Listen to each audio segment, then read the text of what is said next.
my video teaching moment, I was given the student sample 2/3 times 6/12. Then the student tried to solve this problem by finding a common denominator between the fractions. To do this, they multiplied this 3 by 4 to get a common denominator of 12, and then did the same in the top, so in the numerator, did the same, multiply by 4. I see that this is a misconception found in table 15.2, misconception number 1.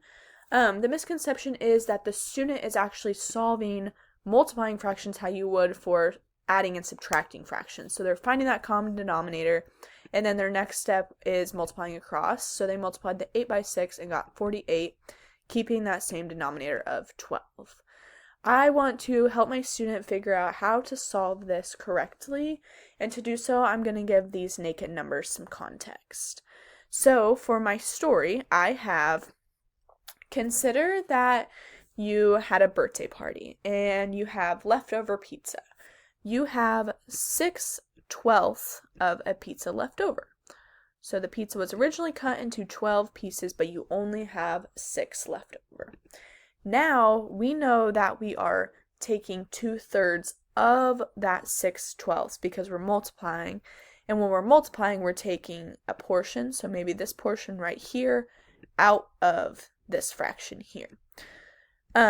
Back to our story context, so we have 6/12 of a pizza left over, and you and a friend want to split it, but you have to save part of it for your brother later. So that means that you and your friend are represented by this 2 here.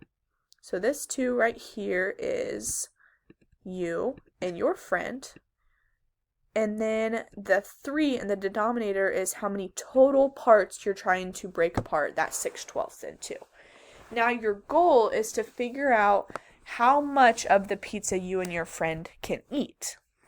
In order to split this into 3 parts, we know that 1/3 doesn't fit in here equally. It's too much. You can't take 3/3 from 6/12.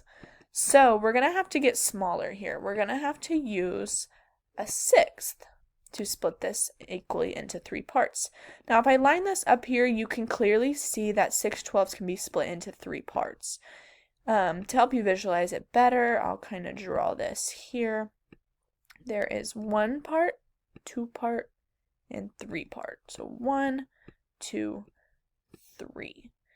Now, back to taking 2/3 from our 6/12, we have to count how many 12ths are being taken out. So we have 1/12, 2/12, 3/12, 4/12. So I know that my friend and I can eat 4/12 of the remaining pizza. And this is equal to 1/3 left. So you and your friend can eat 1/3 of the remaining pizza.